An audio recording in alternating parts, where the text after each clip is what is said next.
Warahmatullahi wabarakatuh.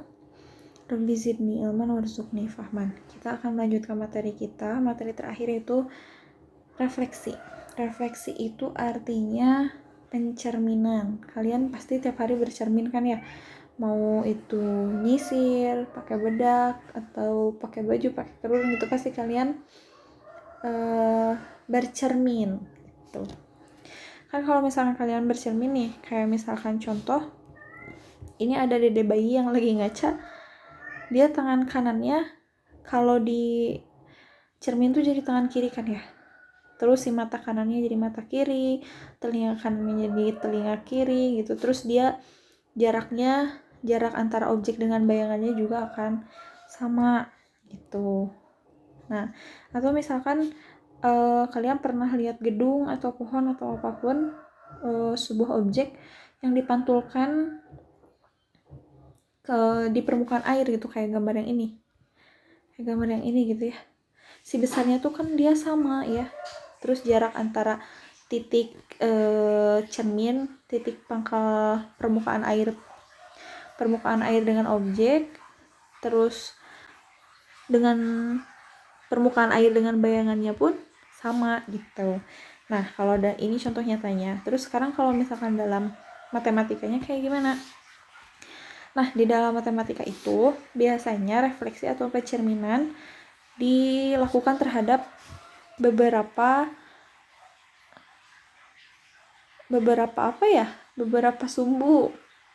Yang pertama bisa ke sumbu X, yang kedua bisa ke sumbu Y.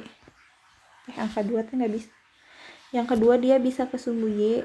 Kemudian yang ketiga ke sumbu Y sama dengan X, dan yang keempat ada ke sumbu Y sama dengan negatif X. Sebenarnya masih ada lagi, ada garis Y sama dengan 2, garis X sama dengan 3, tapi yang akan kita pelajari hari ini cukup ini dulu gitu. Nah, contohnya misalkan saya punya titik A. Titik A-nya itu di sini.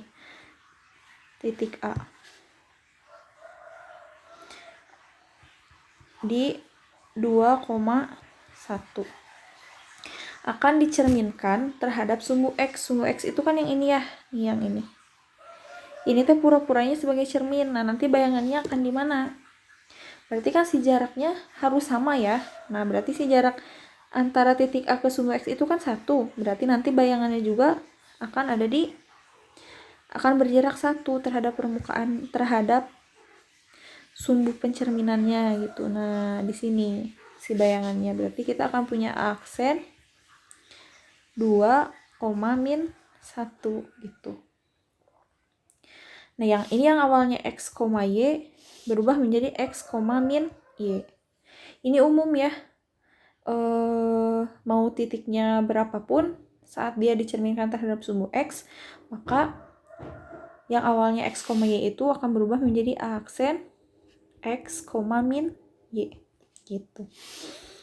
Kemudian masih dengan titik A 2,1. Tapi sekarang kita cerminkannya ke sumbu Y. Sumbu Y itu kan yang tegak ini ya, yang berdiri. Yang ini yang berdiri. Dia pasti ada di garis yang ini kan ya, si ininya, si bayangannya. Cuman jaraknya berapa? 2. Berarti bayangannya juga akan berjarak 2 terhadap sumbu Y. Berarti akan ada di sini. A aksen koordinatnya berapa? Min 2,1. Berarti ketika sebuah titik dicerminkan terhadap sumbu Y yang awalnya X, Y akan berubah menjadi min X, Y. Jadi di sini A aksen min X, Y. Gitu. Selanjutnya masih dengan titik yang sama, A 2,1, tapi sekarang kita cerminkannya terhadap sumbu Y sama dengan X. Sumbu Y sama dengan X itu gimana? Saat X-nya 1, berarti Y-nya juga 1. 1,1 berarti kan. Saat X-nya 2, Y-nya 2. Saat X-nya 3, Y-nya 3 gitu. Saat 0, Y-nya 0 juga. Kemudian saat X-nya min 1, Y-nya juga min 1. Itu di sini. Saat X-nya min 2, Y-nya juga min 2 di sini. Saat X-nya min 3, Y-nya juga min 3. Nah, kemudian kita tarik garis. Nah, ini yang dinamakan sumbu Y sama dengan X. Sekarang kalau misalkan ada titik A 2,1 dicerminkan terhadap sumbu Y sama dengan X, dia bayangannya akan di mana? Nah, ini teh kan pura-puranya cermin ya, atau simetri lipatnya. Berarti nanti bayangannya otomatis akan ada di sini. A aksen. Di titik 1,2. Berarti ketika sebuah titik X, Y dicerminkan terhadap sumbu Y sama dengan X, itu akan menghasilkan Y, X. Jadi ini A aksennya Y, X. Tuh. Kemudian yang terakhir,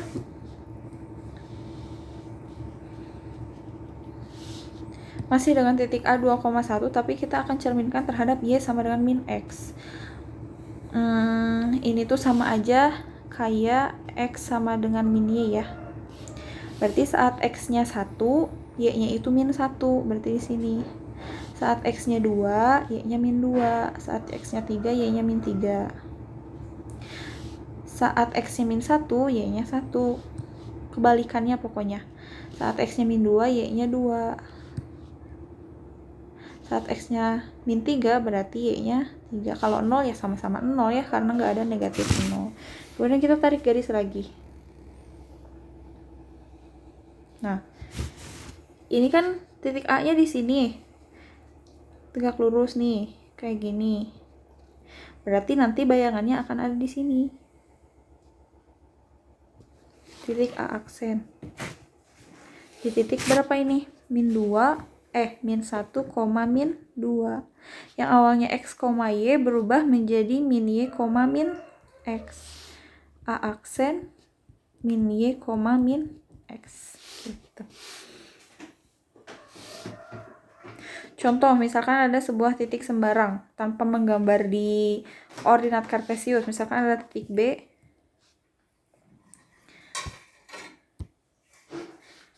Misalkan ada titik B. Di sini aja lah ya. Cukup nggak? Nggak deh, kayaknya nggak cukup, nggak jadi. Misalkan ada titik B. Berapa ya? Min 1,6 misalkan. Dicerminkan terhadap sumbu Y. Kita hapus dulu deh yang ini.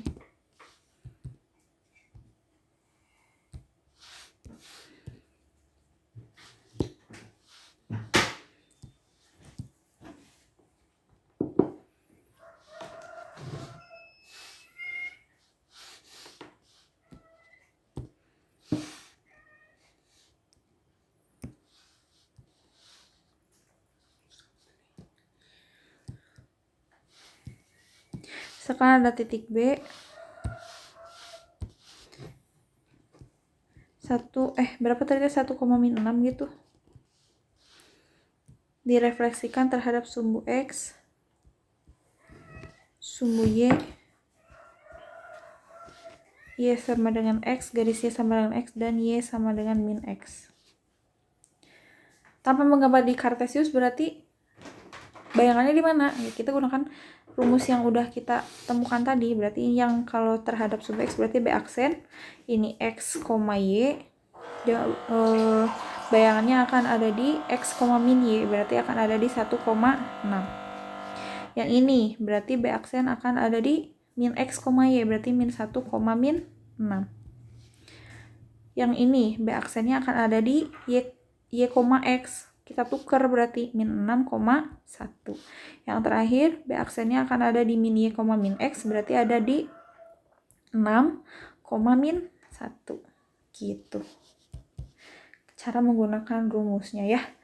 Sekian materi hari ini, tidak ada tugas yang harus dikerjakan. Kalian cukup catat saja materi dari video ini. Nanti soal ulangannya ada beberapa soal yang diulang dari soal-soal UTS. Jadi silakan kalian pelajari lagi gitu ya. Oh iya, ulangannya dari bab 1 dari bilangan berpangkat dan bentuk akar sampai ke transformasi. Gitu. Terima kasih. Subhanakallahumma wa bihamdika asyhadu an la ilaha illa anta astaghfiruka wa atubu ilaik. Wassalamualaikum warahmatullahi wabarakatuh.